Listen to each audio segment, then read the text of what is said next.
we got it. I can be trained. He does it.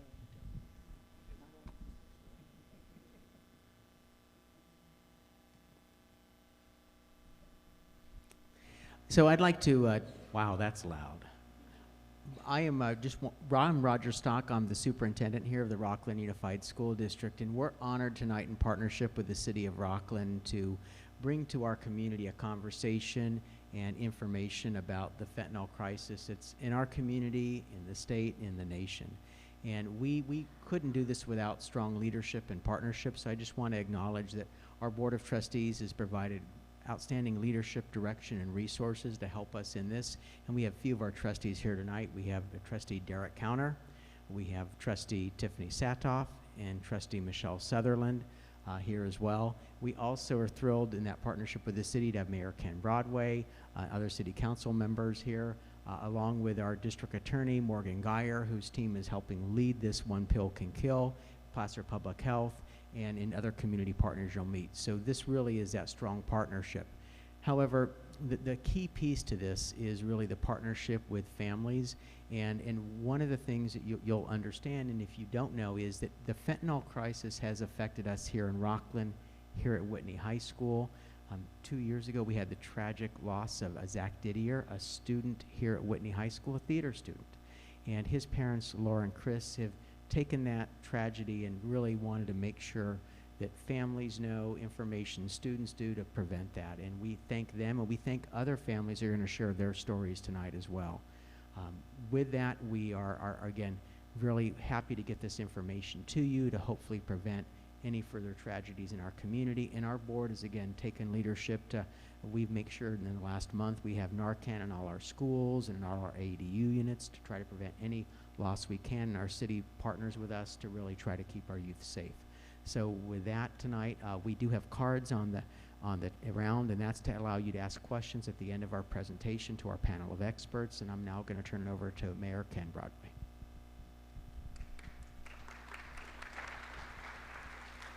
Well, thank you, Superintendent Stock.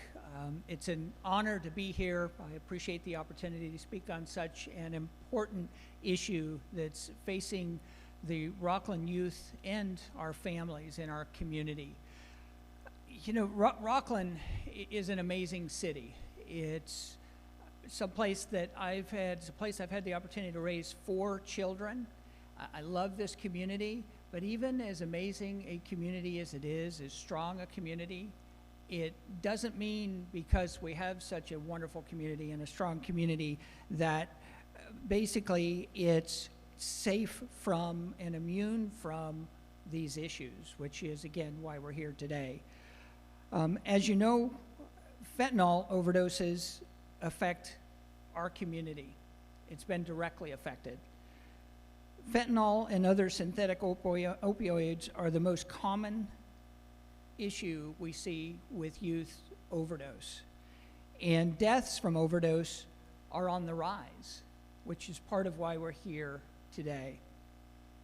The Rocklin Police Department, and we have representatives of our Rocklin Police Department here with us today, has been very active working to prevent fentanyl distribution here in our community and in the region. In fact, our investigators are part of a multi-agency drug task force that conducts investigations throughout our region, and they identify and dismantle drug trafficking organizations that are distributing a large amount of the fentanyl that has been entering our area. In fact, the purpose of this task force is to stop the flow of this drug into our communities. To put the actions of these individuals into perspective, the task force has actually seized over 368 pounds of fentanyl thus far in 2022.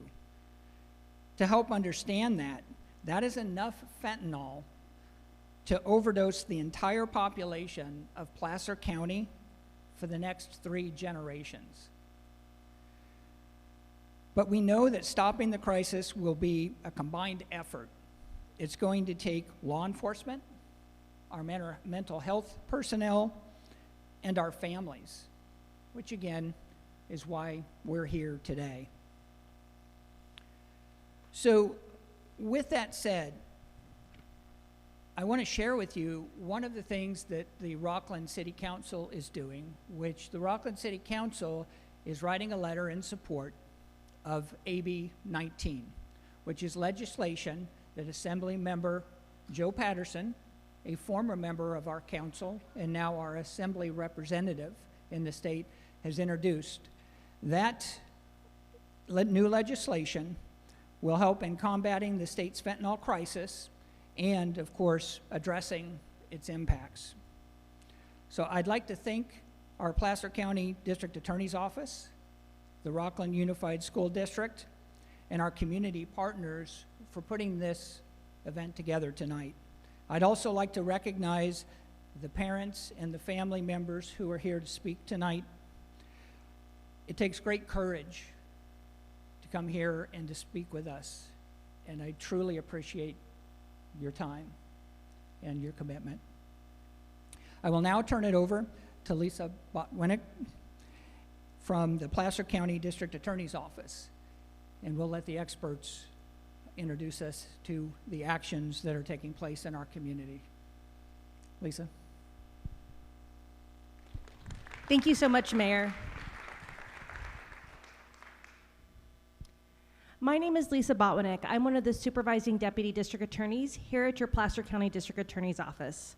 For those of you who don't know, the Placer County District Attorney's Office is the agency in our county who's responsible for prosecuting all the crimes that happen here within the Placer County jurisdiction.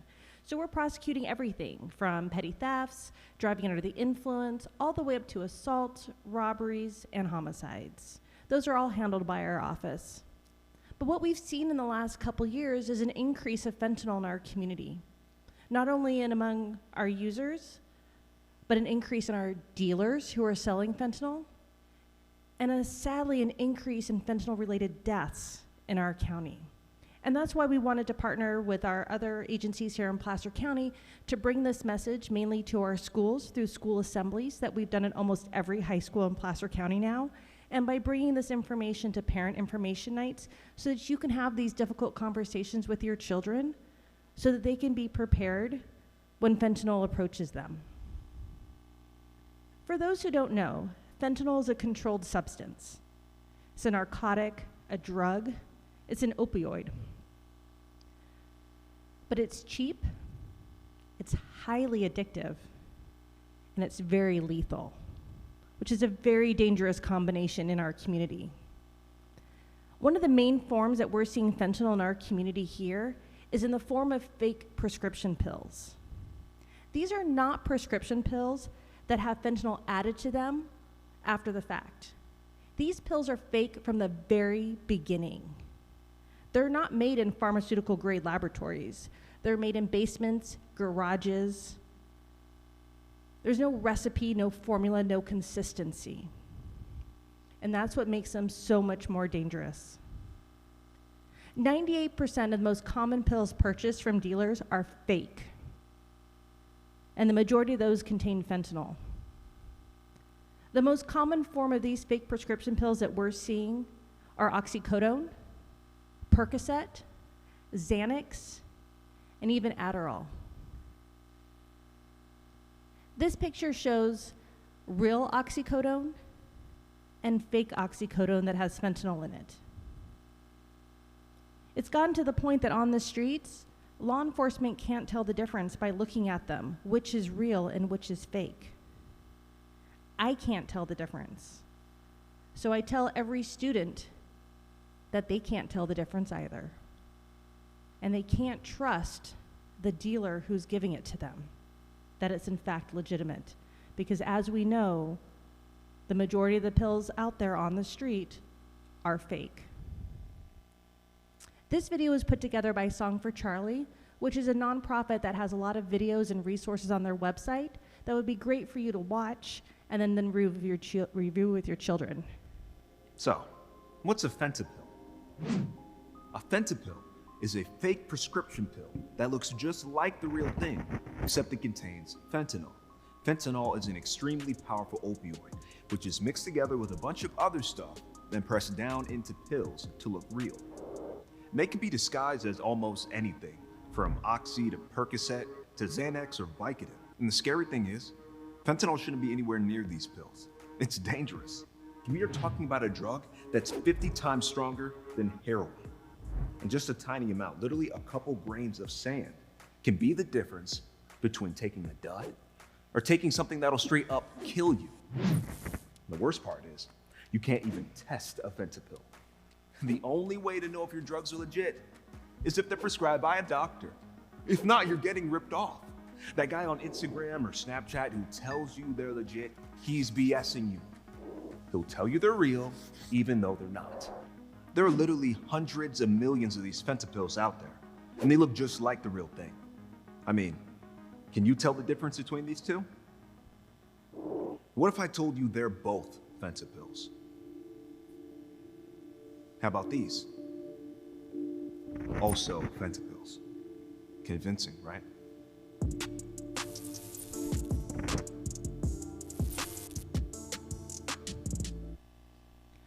What we're seeing is a rise in fentanyl-related deaths, not only here in Placer County, but nationally.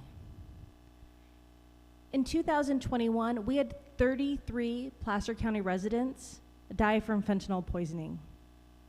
Nearly half of them were under the age of 25. Our students and young adults are the most impacted by fentanyl poisoning and deaths. It's gotten to the point to where in the United States, fentanyl-related deaths have risen nearly 500%. So much so that fentanyl is now the #1 leading cause of death in our country. #1 cause of death. More than heart disease, car accidents, fentanyl is what's killing our community. This chart shows our overdose numbers from right here in Placer County. Just so you know, the coroner's office defines an overdose as whenever somebody takes too much of any substance, whether it's a narcotic, a prescription medication, or even alcohol. All of those count medically as an overdose. But you can see by looking at this chart that a couple years ago, the green bar, we had very few, if any, fentanyl-related deaths in our county. Last year, we had 33. So far, as of 2 weeks ago, we're up to 29 fentanyl-related deaths in our county alone this year. Those numbers are staggering, especially for a county of our size. And I highlight this because it's important to know while we live in a great community with great resources, that's how prevalent fentanyl is. It's affecting all of our communities. But more important than the statistics and the numbers that I can give you are to hear from our local families who have personally suffered a loss due to fentanyl poisoning. I'd like to introduce Laura Didier, who's going to talk to you about her son, Zach.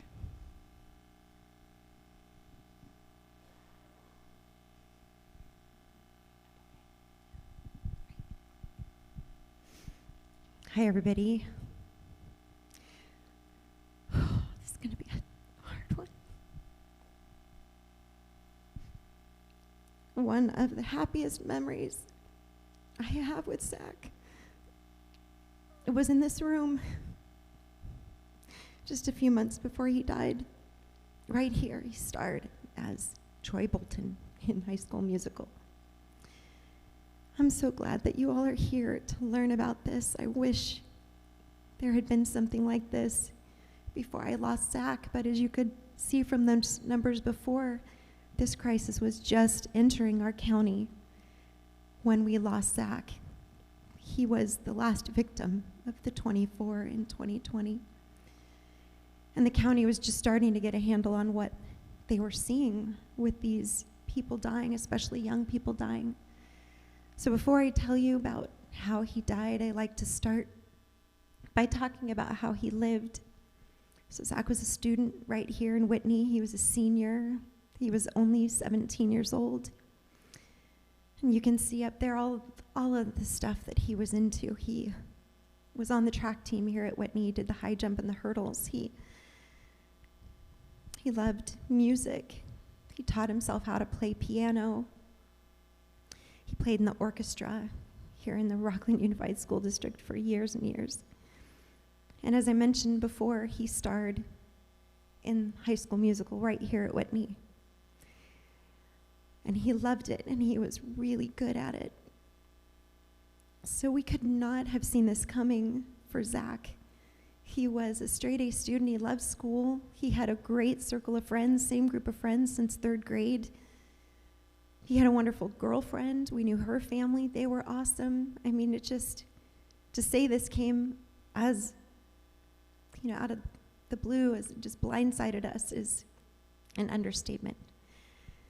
And probably many of you here, have come to know Zach's story because you're part of the Whitney family, but we'll kind of go over what happened to him and how quickly a tragedy like this can happen.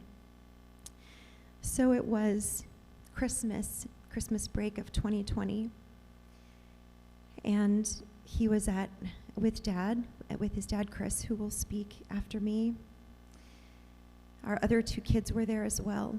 And when Zach didn't come down, Chris was wanting to check on him, see if he was hungry for lunch or something, and went into his room and could tell pretty quickly that something was really horribly wrong.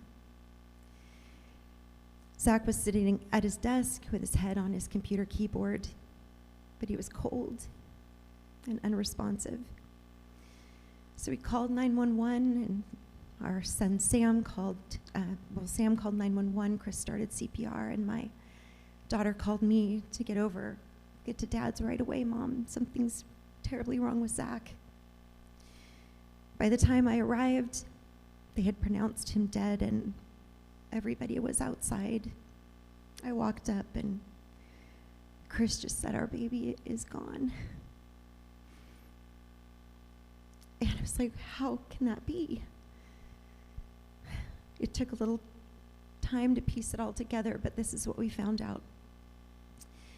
On December 24th, Zach and a friend connected with a dealer operating on Snapchat. They met up at Galleria Mall, and they each got what was sold to them as a Percocet pill. Those pills must not have had much fentanyl in them. The boys were fine. But that's what's so sinister about these pills. There's no content uniformity. You don't know how much fentanyl is in from one pill to the next. And for reasons I'll never exactly know, I can't ask him, he decided to try one more on December 26th. And he never woke up because he got one of these counterfeits that looks just like the real thing. He did not understand the danger that he was putting himself in. He had just finished his college applications 3 weeks before. Maybe he had a little anxiety, but mostly his friends said he was just curious. So he did not stand a chance against the fentanyl that was in that pill. It ended his life very quickly. And we were left in utter devastation. The first time I heard of fentanyl was when the coroner came with the body bag to get Zach. And she asked if he had any health problems. Was there anything, like that? No, he was healthy, he was happy. And she was the first to say, well, we think we might find fentanyl in his system because we're seeing this trend in Placer County. I'm like, what the hell is fentanyl? How would my kid get it? What are you telling me right now? None of it made any sense. But fortunately, we got his phone unlocked. We got it to the detectives right away. Luckily, the authorities here in Placer County took it very seriously right away. And a month later, there was an arrest. And I'll let the DA speak more to that process. But we knew when we had to tell all of Zach's friends what happened, and they just looked at us with giant eyes, like, what are you telling me? What are you telling me? I don't understand. And that's when we knew we had to share his story. We had to warn other families. We had to tell other kids what's out there, because you can't protect yourself from dangers that you don't know exist. I didn't know to warn Zach about counterfeit pills. I talked to him about all of the other drugs I thought he might encounter, but I didn't know about this one. And so that's what this new category of victim is. It's these young people, these young curious kids, or maybe kids that are self-medicating. You know, they might kind of take a veer off this healthy path. We show this slide to the kids, you know, that if you're on a healthy path and making good decisions, that's wonderful. But adolescence is a time where often kids want to experiment, test things. Maybe they're struggling with some things. Maybe a little self-medication might happen. Unfortunately, for some kids, that might lead into recreational use or habitual use, and maybe you continue that way, and it could lead to developing a substance use disorder and dependency. And maybe at the end of that progression, you might accidentally take too much of your drug of choice and lose your life. But hopefully in that progression, you have an opportunity to get well, to get services that can help you to recover. But now, you might barely tiptoe off the path and step on a landmine that you didn't even know was there. And so that's why we want to arm our community, and I'm so grateful to Placer for their partnership. A lot of grieving parents are doing this work all over the country, and they're bravely sharing the stories of their kids, but not every family has what we have here in Placer. And every agency in our county has stepped up, from the law enforcement side to support service side to the schools to other grieving parents in the community, to say, yes, we can take this on, we can protect our community. And I'm so, so grateful for that. And all of your kids have been amazing at these assemblies. They're so kind. They're so compassionate. They listen. And this way now you can reinforce those conversations. As Lisa mentioned, Song for Charlie has great video content to help facilitate those conversations so that you can, have a starting point. You can get more educated on what this crisis is. I highly recommend that resource. And just cherish every day. Thank you guys so much for listening.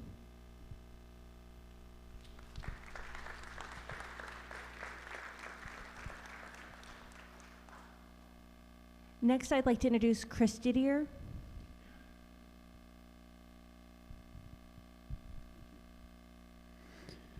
Hello, everyone. Gosh, this is really loud.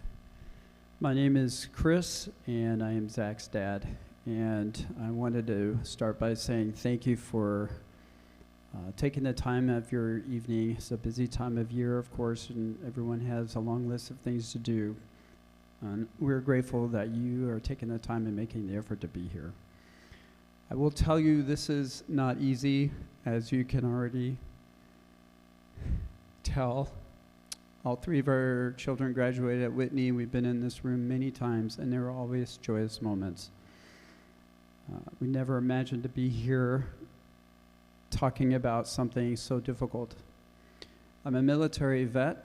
I retired after, I can't even count that high, 22 years of service. And I'm privileged to have worked alongside some amazing Americans. But in my journey, I've had a lot of struggle and challenges, and I lost a lot of friends, much more than I ever expected. And you may have family or friends you're close to that have suffered the same loss. It always hurts when someone who's serving our country in any capacity pays the ultimate price. But as a grieving father, I'm here to tell you this is a whole new level. And as much as it hurts, it is much better to talk about this challenge than to talk about making unexpected funeral arrangements. And we need to spare our community from this trauma and this tragedy. So as we all know, the Center for Disease Control and Prevention, they track and report all the different types of deaths that occur in our country. And this chart is just comparing 2 years, 2015 to 2020. And I call it the growth chart. And it's basically the deaths in comparison to these 2 years from fentanyl. So what it's saying is you can see the age demographic on the bottom, and that bar, that horizontal bar, it says 6x. Six-fold increase in fentanyl-involved deaths in our country in 2020 compared to 2015. In other words, 6 times more people died from fentanyl in 2020 than in 2015. That, to me, is a significant growth in such a short amount of time. But why we are wanting to get into your schools is because of this. When you look at the growth rate of fentanyl-involved deaths for the ages of 14 to 17, it's a 14-fold increase, over 2 times greater than all the other age demographics. As a former service member, as a father, as a soccer coach, guys, this scares me, and this keeps me up at night. We need to talk about why is this happening. Well, there are many factors I think involved, but 2 that kind of come out of my mind. The first one is the cell phone. I never had a cell phone when I was in middle school or high school, but our children have it. It has helped them think differently than the way we were raised to think. It's helped them solve homework problems in a very efficient and effective way. It's helped them climb that ladder of social acceptance with their peer groups. It's helped them learn to play a musical instrument on the piano. It has become a reliable and trusted resource. They're very, very attached to their cell phones, but the drug cartel, the drug peddlers, the drug traffickers are exploiting the use of a cell phone by marketing falsely products for sale. The cell phone is a super highway for drug transactions now. It's not drug transactions in a dark alleyway. It's now on the cell phone. And as one DEA agent says it, the entire kill chain is now on the cell phone. The other influencer I'd like to point out is legitimate prescription pills. Prescription pills today are far more common than they were when I was growing up. It was just grandma, grandpa, maybe someone who had surgery when I was in high school or middle school. But many of the kids today in schools, they themselves have legitimate prescriptions from their doctor dispensed through a pharmacy to help them with managing anxiety, for treatment of ADHD, help them manage pain to prepare for braces, those types of things. So when a young person is seeing prescription pills given to them by their doctor, their siblings, their cousins, their friends at school, they get the impression that, well, okay, that's a safe product. That's a harmless product if you're taking just one or as directed. So when you combine the safe appearance of a legitimate prescription pill with accessibility of these pills through its cell phone, it creates a potential danger. And education is more important about this than ever before. This is a drug type slide from the CDC as well, and this shows 2014. And it's just a smatter chart that shows all the different types of drugs in a given death for a given age. The age is sorted on the bottom like before. H stands for heroin, C is cocaine, meth, benzos, and fentanyl is highlighted in yellow. That was the drug type. So when you look at a certain age, you can see a certain percentage of drug-related deaths. That was the drug that was involved. But that was in 2014. This is last year. Clearly, things have changed. Fentanyl is changing everything, and it has consumed the entire illicit drug market. It's been used as an adulterant in heroin, cocaine, meth, and as we already talked about, the creation of a fake pill that Laura mentioned, a counterfeit pill. What is the struggle about this is isn't just such a common drug, but what we really need to talk about is the lethality of this drug and why this drug is so scary. So I brought a visual aid. This is just a simple visual aid. It's a sugar packet. In these sugar packets, there's 1 gram of artificial sweetener. According to the National Institute of Health, about 1.5 to 2 of these packets of cocaine, if used all at once, consumed all at once by an average adult, could be lethal. That's how powerful cocaine is. If I open the pouch, pour more than half of it out, that's about how much heroin could be lethal if consumed all at once. If we empty the sugar packet, touch the inside of the sugar packet and the remaining residue on my finger, as little as 4 or 5 milligrams is enough fentanyl to kill you and me if we shared it. Cocaine, heroin, meth does not do that. Fentanyl does that. Certainly, prescription pills like Xanax, Adderall, Percocet, Oxy could never even come close to doing that, but fentanyl does that. One sugar packet of fentanyl has a potential to create 500 lethal doses, just one sugar packet. That's what we need to understand, is the lethality and the deception behind it. Fentanyl is changing everything. CDC reported over 71,000 people lost their life from a synthetic opioid, mostly fentanyl. That's, if you do the math, that's about a fentanyl-involved fatality every 7 minutes. About 200 a day. Imagine. Can you imagine in our country having an airplane crash every day in 2021?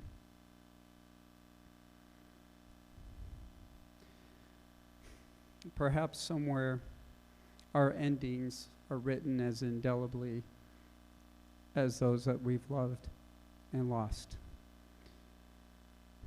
But like so many people I've gotten to know, I choose to believe our destiny is still our own. And maybe that's why we're here. To remind each other in the power of possibility. To remember that until the end, life should be worn gloriously. Because until the last moment, the future is what we make of it. I experienced that watching and witnessing Zach living the best life he could. I learned that learning about Spencer, about Cade, and so many other young lives whose life was stolen from them. I believe that it is possible, no matter what shadows we bring with us, we can make choices to turn our darkness into light. And when we work together and get past the stigma, the barriers of stigma, and understand what's really happening and how the landscape has changed and the new category of victim Laura described has evolved, then we can turn the light all the brighter. So please stand in solidarity with us, with thousands of other grieving families, to learn what's really happening. Get past the stigma and not associate with addiction or risk the chance of victim shaming coming out. Because this is something that is much bigger. It's much more lethal. Taking action is what we have to do. So the fact that you're here learning is the first best step, but it's also important to share it. So if there's ever a time to sit down and talk to your teens, this is definitely it. Because if you're not doing it, I guarantee someone else will. So share this with your teens. Talk to the parents of your teens' friends, and help turn our anguish into action. Avoidance does not extinguish our fear. Taking action does. So please share this information, and thank you again for taking time of your night and being here, and for your respectful attention. Thank you.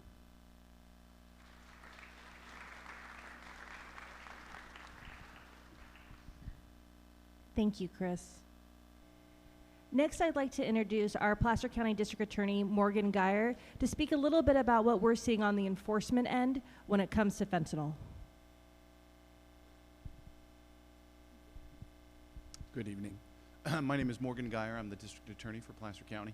First, thank you for being here. This is important information that we want to share with you and have the beginning of important discussions. I'm going to tell you a little bit about what we are doing on the prosecution and enforcement side of things as part of our multi-prong approach. But As Nelson Mandela said, crime and violence can't be defeated unless society comes together and unites, and that's what tonight is all about. I'd been the DA of Placer County. I've been a career prosecutor my entire life. I have prosecuted drug crimes. I've prosecuted heroin and cocaine dealers, and I will tell you, I've never seen anything quite like fentanyl. It has changed the landscape. Its lethality, its prevalence, the way it's being marketed to our young adults and our teenagers is frightening. And it required more effort and a call to action, and that means we needed to get into schools to talk to your kids. We need to talk to you. We need to talk to the coaches. We need to talk to everyone. So I am so pleased to see everyone here, and I'm so appreciative of Roger and Rocklin Unified and Mayor Broadway and the city of Rocklin to allow us to do this and share this time with you. I'd been the DA for about 6 months in Placer County when Zach died. The case came in, and we had a question. How do we hold someone who knowingly sells deadly pills to someone? How do we hold them responsible for the death of someone else? Because oftentimes people are voluntarily ingesting things, but when they think they're ingesting something else, it's poison. And I've learned that important distinction in my vocabulary, the difference between an overdose and a poisoning. And both require appropriate action. But when someone takes something that they believe is something else, they're being poisoned. And we decided that we were going to hold the person who killed Zach responsible. And throughout the course of that prosecution, I quickly realized I went from this could happen to anyone to this is happening to anyone. We were seeing young person after young person dying from what they thought was something else. And if you remember the numbers behind us, in 2018, Placer County had 0 fentanyl deaths. In 2019, we had 6. And in 2020, we had 24, and then 33, and it just kept going up, just like the rest of the country. So after Zach had died and we had charged the person who had killed him, we were dealing with that case, we had another death and another death. And we kept reviewing those cases. And the law is quite simple, and it's not new. It's been applied in other aspects. But when you knowingly engage in behavior that might kill somebody, and you know it's dangerous, and you do it anyway because you don't care, the law calls that murder. We've seen it in DUIs. That's the most traditional one. Someone gets a DUI, we tell them, hey, driving under the influence of alcohol is dangerous. If you do this again and you kill someone, you can be charged with murder, and we do that all the time. This law we are now applying in Placer County. We had to decide as an office, are we going to seek that ultimate punishment, that ultimate crime, murder, against people who do it? And when the facts and the circumstances fit, we will. We now have 3 cases against drug dealers who have sold pills to people in our county who have died.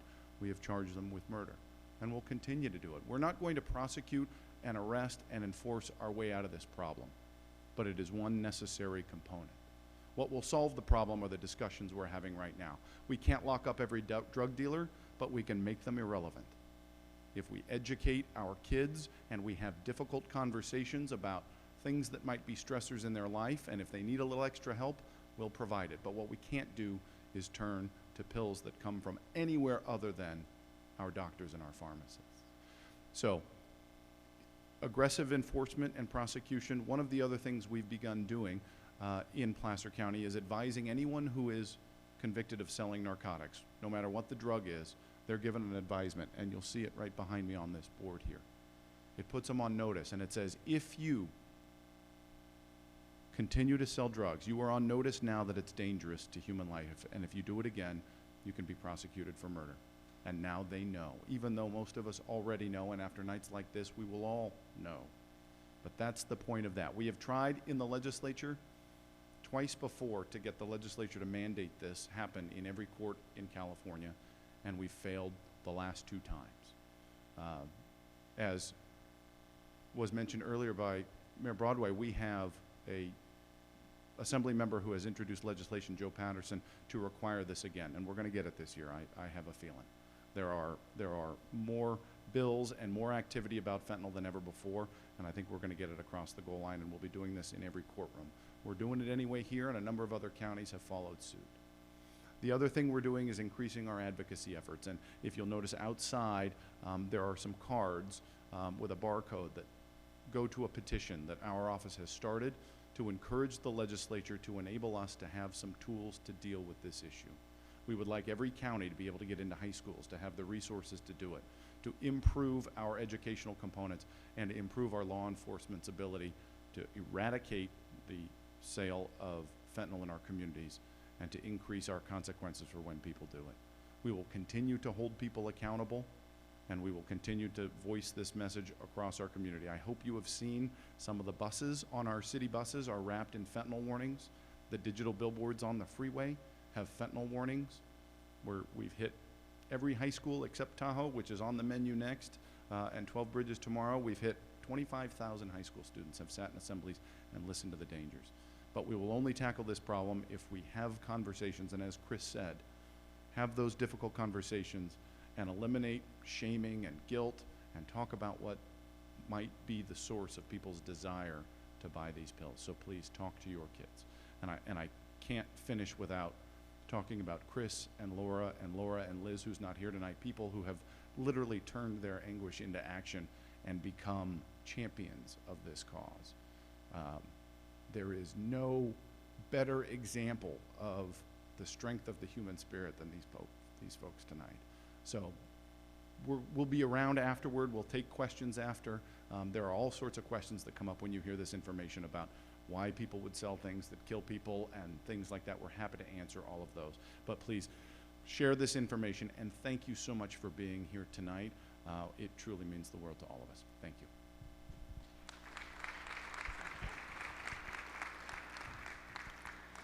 So you'll see on the screen behind me are some crime scene or evidence photos. These are actual photos from Placer County, from our local law enforcement and our drug task force, that shows the sheer volume of these fake prescription pills that they're getting off the streets. We've seen it in bagfuls and bucketfuls and trunkfuls, and now we've even started seeing it in our county in rainbow color. So it's important that we stay up to speed on what our law enforcement officers are seeing on the street so we can continue to educate our children about the dangers they're facing.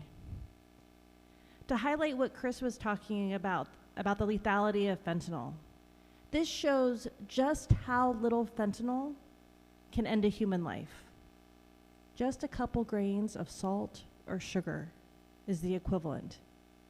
And that's what makes these pills so deadly. It's easy to see how any one small pill can contain just that much fentanyl and take someone's life. I'd like to now introduce Christina Alvarez from our Placer County Public Health Department to talk a little bit about some of the connections we're seeing, not only with opioids, but also with marijuana.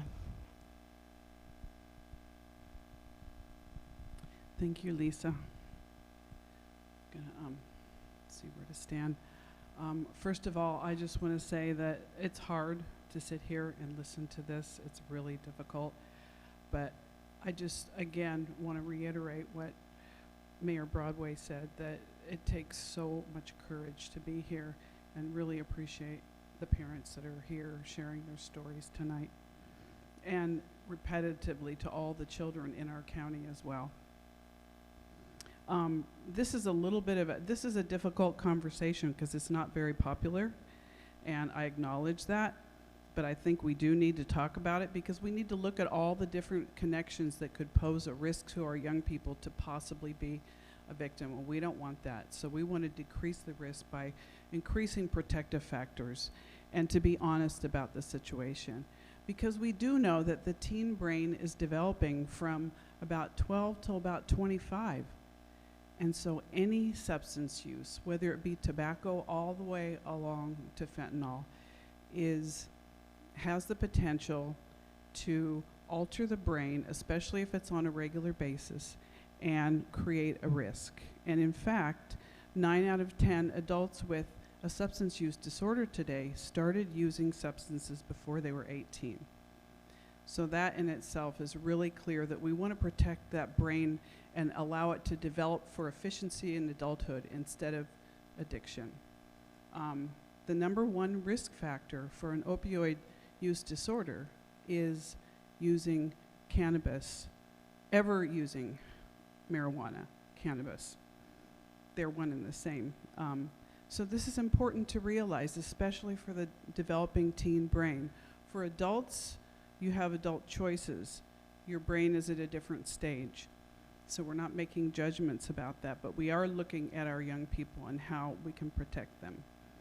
The other thing that's important is that contrary to public or popular opinion, because of this, that marijuana, especially today, because the cannabis in today's marijuana, the THC in today's marijuana can be very potent. When I was a teenager, and I'm pretty old now, way back when, it was about 3%, 1 to 3% THC, which is the psychoactive compound in cannabis. Today, a lot of the cannabis that is available can be around 20 to 30%, and some of the different forms that are being manufactured can be almost 100% THC. So think about the impacts on the teen brain. It's not a far stretch to go to harder drugs. In Europe, actually, THC above 15% is considered a hard drug. So because of this, the risk of mental health risks for our young people is also a factor to be aware of. And the research is pretty clear now that it might seem like it helps in the beginning, but in the long run, because of these impacts, it can actually increase depression, anxiety, suicidality, psychosis, insomnia. So we want to be careful. And another thing to consider is we may have been deceiving ourselves, possibly, because people say nobody can die from weed. Nobody can die from smoking pot. Well, we know that driving is an issue, but our cannabis use may be disguised because of the mental health impacts, and the deaths may be seen in those instead. And in our state, we actually have 2 really amazing champion doctors in San Diego, and they work very closely with their county, and they were able to work with their county coroners and find out from this slide here, they were able to get the toxicology reports from the completed suicides of under 25 in 2021. And from that, THC was the #1 drug found in the completed suicides. And nearly 50% of the THC positive completed suicides had THC alone and no other drug. So this is a moment where we just really want to just be protective. And even though I'm old, I'm still right there with all of us, because this is really personal for everybody. I have 8 grandchildren that are between the ages of 12 and 29. So they're all in that range of risk, along with their partners. And I think that's all for that slide right now. Thank you, Lisa. And also we see, as they talked about, that not only is fentanyl being added to the prescription fake pills, but it's also a really clever way to increase your profit margin across the board. So it's being seen in vape pens. It is being also seen in marijuana, because if you think about it, it would be very easy to take something that concentrated and something that's not really potent and actually make a lot more money. So we do see this happening with in vape pens as well. So this is so important to talk to your young people, because we know young people under 21 can't go buy a vape pen at a local market. So where are they getting them? They could be at risk for poisoning as well. Even though we haven't quite seen it in Placer County yet, that doesn't mean it's not going to happen. I think that's my hardest part tonight. Thank you. Thank you, Christina. That was how we first started seeing fentanyl in our community, was actually mixed into some other controlled substances like heroin and cocaine. And then slowly it's morphed into these fake prescription pills. and now it's being added to marijuana. And as we've seen across the nation, they're finding it in vape pens. So it really is so prevalent throughout our society, and it's important for kids to know what those dangers are. I'd like to invite Shelley Rogers to come forward. She works at our Granite Wellness Centers here in Placer County that helps provide substance abuse counseling and treatment to all of our residents here in Placer County. Thank you, Lisa. Yeah, so as Lisa said, I'm with Granite Wellness Centers, and we are a substance use treatment agency, but we are also a provider of Narcan, a distributor of Narcan for the community. But to back up just a little bit and talk about what harm reduction is, I think what we're doing here today, so awareness, is a big part of harm reduction. It's a way we can all participate in reducing harm by raising awareness. There are still adults and young people that have no idea about these fake pills, for example. So please share everything that you're learning here. And so harm reduction is really just a way to reduce risk. There is, you may have heard of Narcan, and what Narcan is an overdose reversal drug, and it comes in kind of a nasal spray similar to an allergy medication that you would get over the counter. There's a picture there of what they look like. And so Narcan, that's exactly what it does. It can reduce or it can reverse an overdose. So if someone is found to be unresponsive, anyone, a lay person, you don't have to be a medical professional to administer Narcan. You just spray in the nostrils. And the boxes of Narcan, for example, that we have here, we're making them available to all of you if you're interested in taking one home tonight. They come in a box of 2. And the thing about when someone is overdosing, and fentanyl is so powerful, sometimes it takes 2 doses. So you might administer and spray it in one nostril and it may not work. And so that's why there's 2 doses in each box, each Narcan kit. So Narcan is one way that harm reduction, one tool in a harm reduction kit of strategies. Another strategy for harm reduction is testing, testing a drug supply. There are test kits where someone could test their supply of drugs. Now, I'm not suggesting that this is a strategy that we would promote among our young people to prevent them. This is something that maybe someone who is more advanced in their addiction and using substances, they do use test kits to test their cocaine or their methamphetamine for the presence of fentanyl. The problem with testing pills, which you can see how prevalent the pills are, they're flooding in our community, is it's not a foolproof way to know that that pill does not have fentanyl. They're not made with any uniformity. You could break the pill apart and test one part of the pill, and it may not show that it has fentanyl, and you think you're safe, but the other part of the pill does have fentanyl because they're being made in people's garages, and so we don't recommend using the test strips, or we don't like to necessarily promote them, and we want to make sure people understand is it's not foolproof.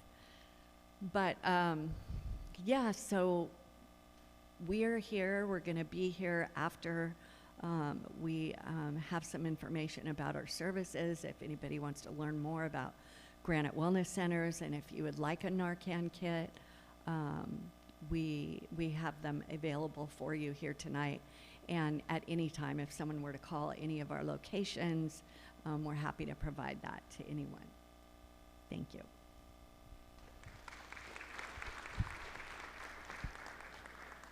Thank you, Shelley. It's nice to see Granite Wellness Centers helping us not only on the prevention side by helping provide Narcan to our community, but also already helping our students and adults who are already struggling with substance use disorder and providing that necessary treatment as well. I'd like to introduce Laura Collington, who's going to come speak to us about her son, Spencer, who unfortunately also lost his life to fentanyl poisoning. Thank you, Lisa. Thank you, everybody, for being here this evening and giving us your undivided attention. That's my beautiful boy up there. He grew up right here in Placer as the oldest of 3 children.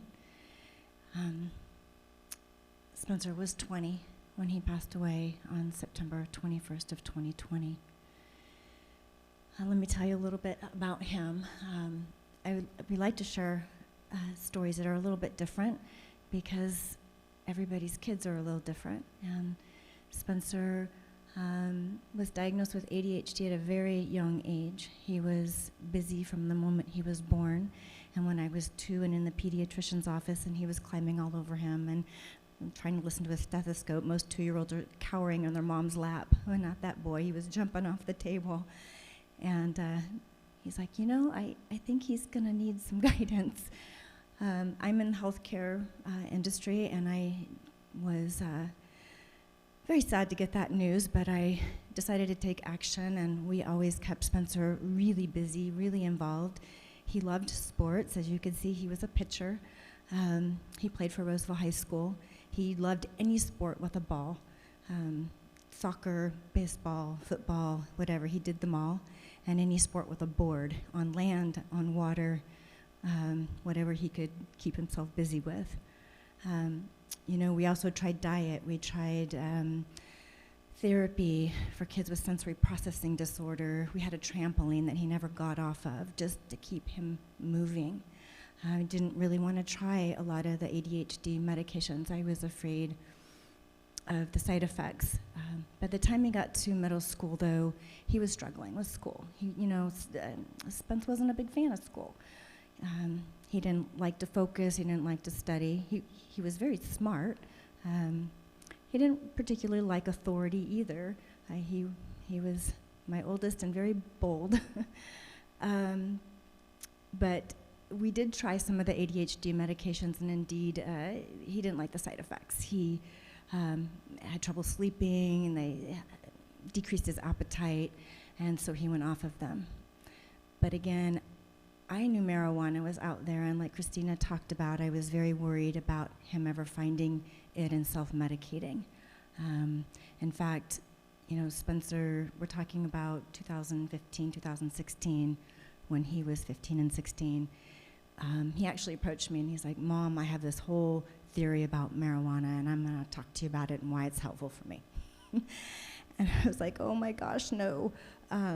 Kids with ADHD are 25% more likely to self-medicate. And I knew that, and he did. And then by the time he became a senior in high school, he had developed anxiety along with that. And then he found Xanax. Despite all of our interventions, he was trying to treat himself.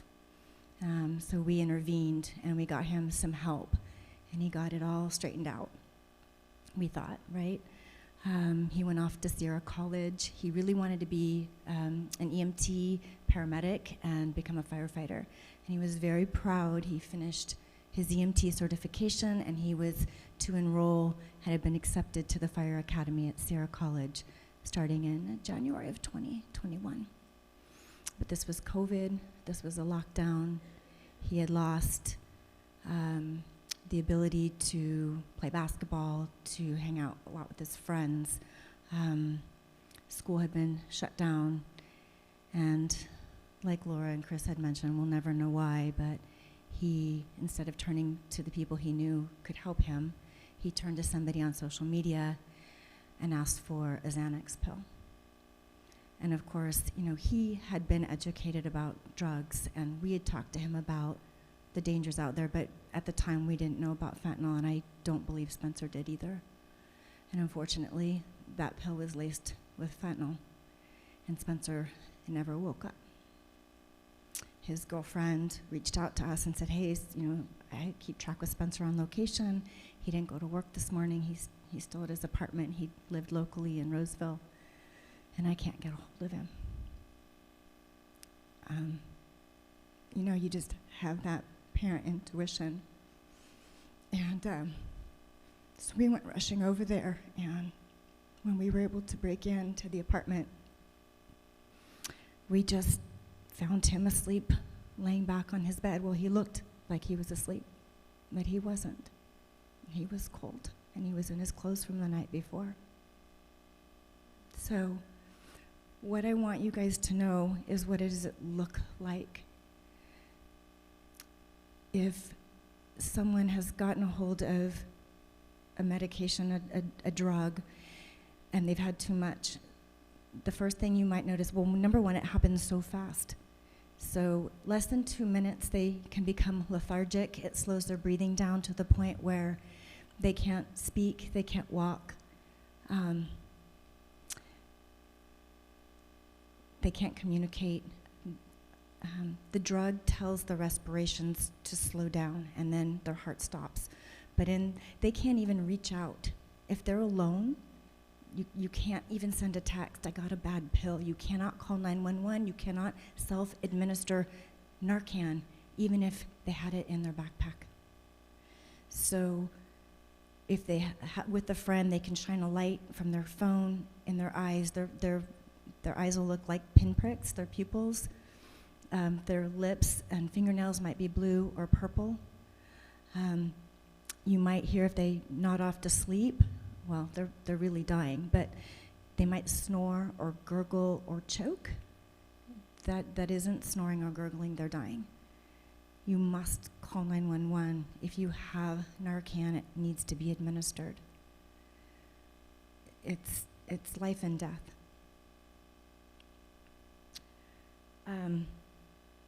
What do you think the number one the biggest mistake parents can make right now is? What do you think it would be? Anybody want to guess? What? Not my kid. Not my kid. It is your kid and your kid and your kid. It's the Zacks and the Spencers. It's 5,700 kids last year in California. You cannot be with your kids all the time. They trust their friends more than they trust you. Even if you have a tracker on them, they're impulsive, they have peer pressure, they might be anxious. And I didn't know, I thought this was something of the past, but they're still having pill parties. I thought that was like 1980s, but I was in a local community giving a speech, and also I heard from a physician in Monterey, but they have to show up to a party with pills, and to get in, they have to take one. When 98% of the fake pills out there are, well, 98% of the illicit pills are fake, and 60% are lethal, they don't have a chance. You can't even experiment one time. Gone are those days. So I'm going to tell you a story just because I think you guys now all know about fentanyl. And I think a lot of my friends now know about fentanyl, and they know my son's story. But I was at a birthday party a couple months ago, and a girlfriend of mine said, hey, I need to tell you this. Her husband actually coached Spencer when he was 4 years old in his very first baseball team. And she says, you know, I had been dealing with some back pain, and I couldn't get into the doctor for a while.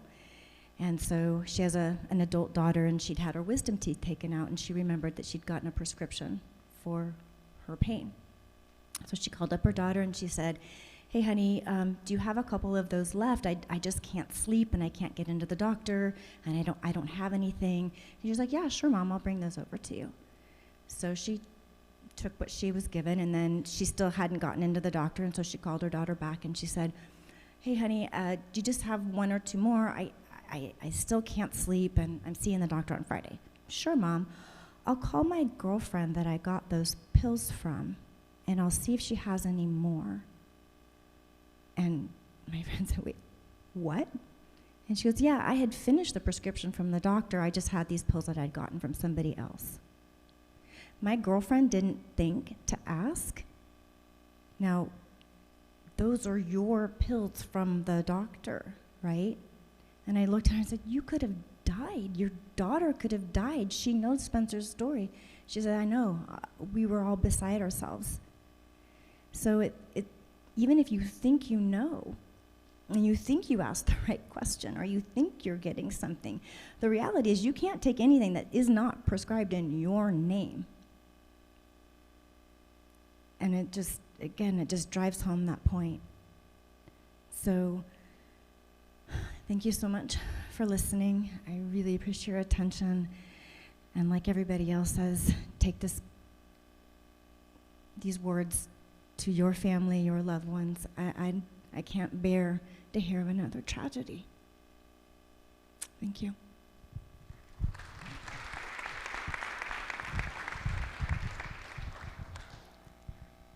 Unfortunately, a lot of what we're seeing here in Placer County are students and young adults who are turning to pills to deal with some other issue. Maybe they're dealing with anxiety. Maybe it's stress. Maybe they're looking for pain management because they have a big game coming up next week. Maybe they're looking for ways to stay up late to study for a test.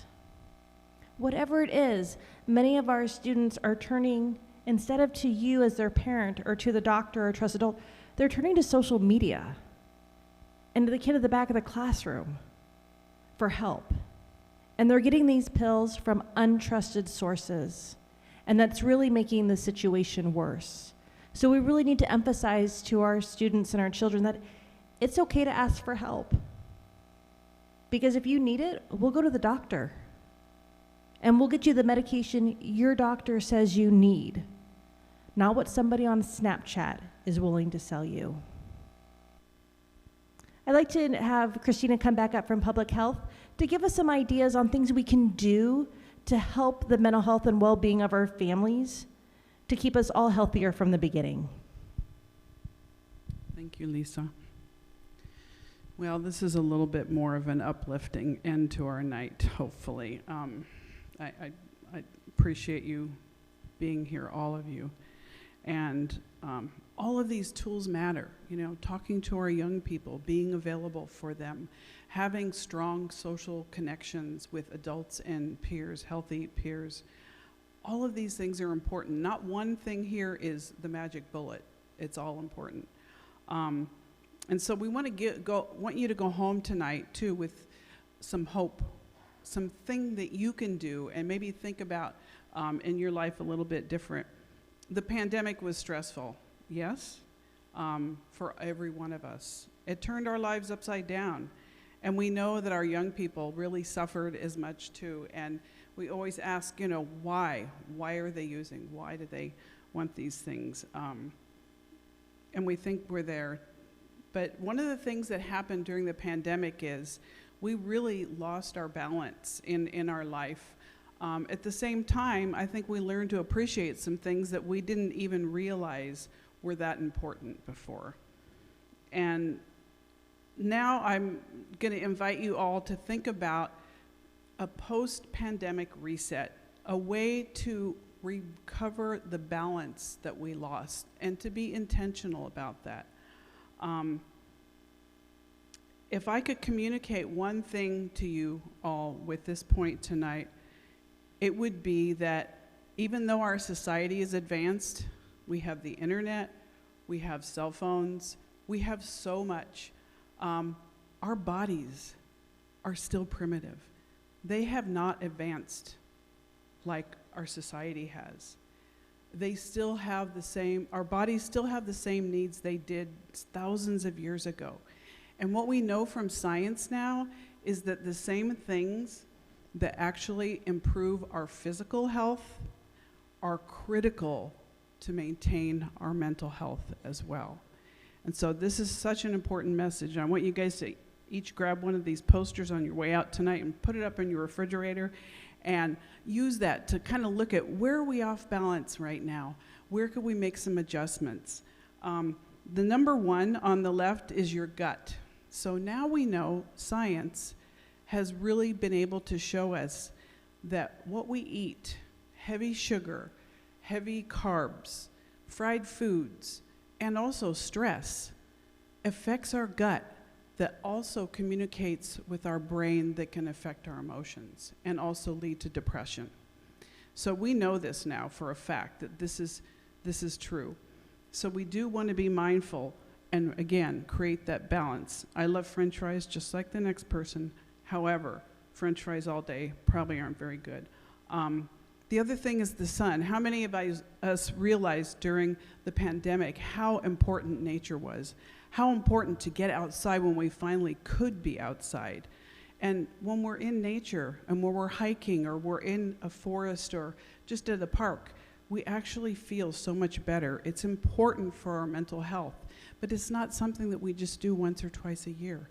Our bodies need this every day. And sun is so critical for our brain chemistry, to help regulate our hormones, our emotions, and our sleep cycles. Of course, you want to use sunblock if you're getting too much. I have a pediatrician from Kaiser reminded me to say that. And the other thing is exercise and breathing. So we know that exercise is really good for releasing stress from our bodies. Aerobic exercise, really important. And it's also important to regulate our hormones and our brain chemistry and also help us sleep better at night. And many people these days, a lot of our young people have also learned the value of breathing exercises. And this is not to be minimized because our young people are under a lot of stress and a lot of pressure. And if we can learn how to reduce those mountains of stress and pressure every day through breathing exercises or whatever we do through exercise and getting outdoors, we won't have that buildup of stress and anxiety. And the other thing is with the breathing exercises is that it only takes a few minutes and it's something that you can do anywhere. The final area, and I'd like you to notice that all of these are pointing towards the little guy snoring in the middle, because when we are in balance, we're going to have better sleep as well. The number one risk factor now for youth mental illness and substance use is not getting enough sleep.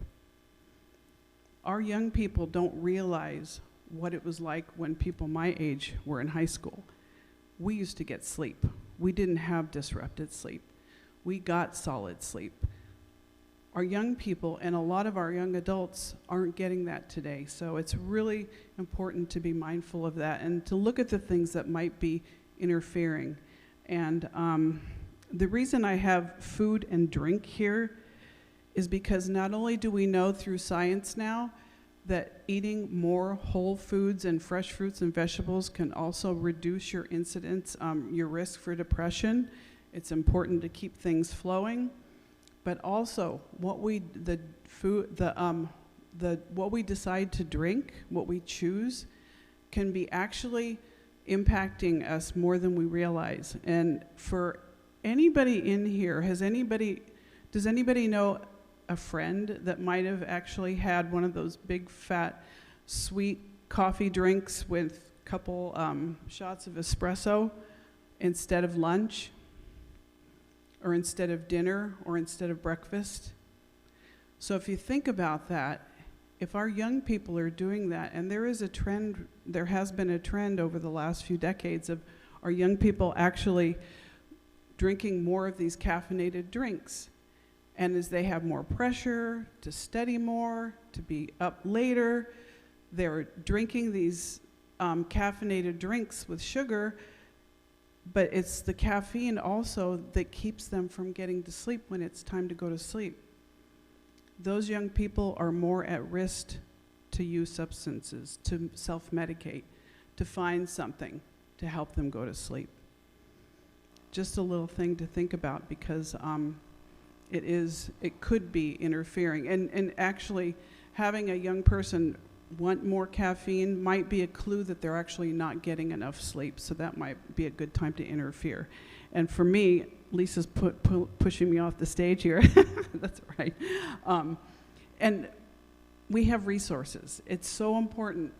All the things that we talked about, the county invested in this amazing website, onepillcankill.com, not .org, but .com, onepillcankillplacer.com. You can go there and look at all the resources and the videos that we talked about tonight. And also our Granite Wellness partners have amazing resources and also treatment options, as well as getting the Narcan. And our raisingplacer.org site has a lot of the prevention materials that we talked about too. So thank you so much for being here tonight, and I'm going to let Lisa close us out.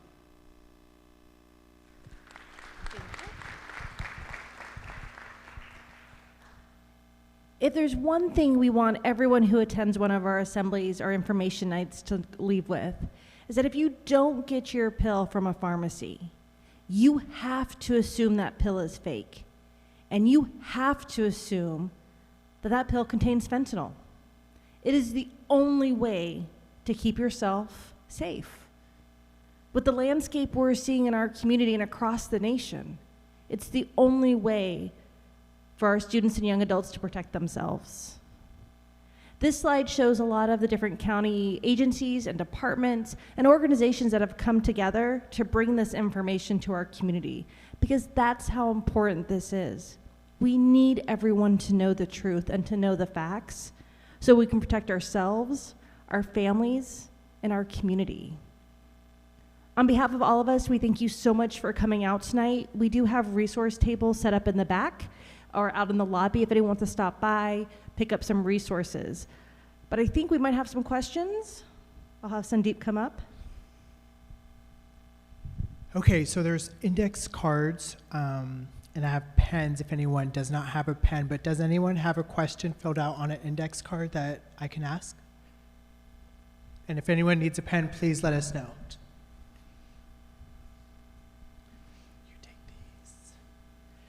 Okay, so first question is there somewhere we could access these slides?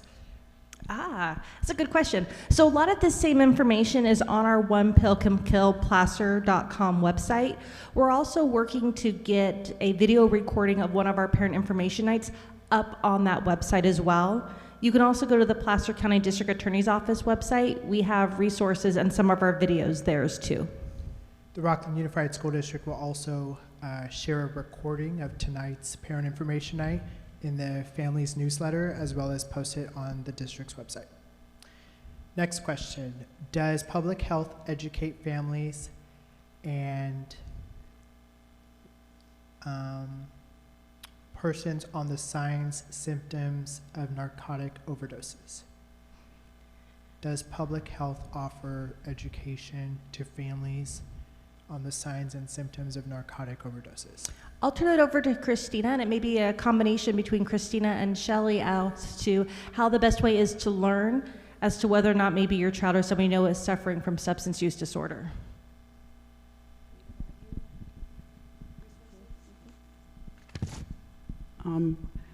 Part of the opioid overdose or opioid poisonings, you can actually, there are on our website, the onepillcankillplacer.com, there are pages with those symptoms.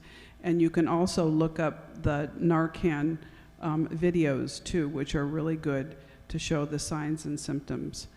As far as any treatment options or looking at signs, we have a lot of really good resources with our partners at Granite Wellness. Yeah, I'll just add that granitewellness.org, there is a resource tab with videos. And so if anybody's looking to get more education about the signs and symptoms, or how to access Narcan, or how to get help or treatment, all of those websites that were up, a lot of those resources are there. Thank you, ladies. Okay, I think I have 2 questions here. So, alcohol with teens, is that considered an entry drug to fentanyl or gateway to other drugs? Interesting. Alcohol is a different type of substance that affects our body differently than those that we're seeing with the opioid types. But I'll turn it over to Shelley, who works with our substance use treatment, to see what they're seeing. Yeah, I think that when young people are starting to introduce any drug, whether it's alcohol, marijuana, or even tobacco, when they start to introduce these drugs, they're at risk for progressing and being willing to use other substances. And that is what we're seeing. You've heard people talk about things being a gateway drug, and we think that that's absolutely true. They might start with tobacco, and it's, their brains are not fully developed, so they've kicked in something in the brain where they can want to try to feel different with the next thing. And so I think hopefully that answered your question about alcohol being potentially a risk. I think a lot of it comes down to the first time you've tried something that changes the way you feel, it always prompts a, oh, what else can I try? And so we see a lot of that as well. Okay, and this is more of just an announcement, I believe. The DEA offers take-back days in April and October, and I believe they could get more information through Placer County and other entities as well. Yes, we do community-wide medication take-back days that are done throughout the county, where all of our cities are participating, but many pharmacies also have medication drop-off boxes. So check with your local pharmacy. They might have a medication drop-off box that you can just drop off your old medication next time you're there. Are there any other questions? Okay, Lisa mentioned this. We do have booths outside with more information, and individuals will be there to answer any other questions you would like to ask them. On behalf of Rocklin Unified and the City of Rocklin, thank you everyone that made time to attend tonight's important discussion. Thank you very much, everyone, and we'll look forward to seeing you outside.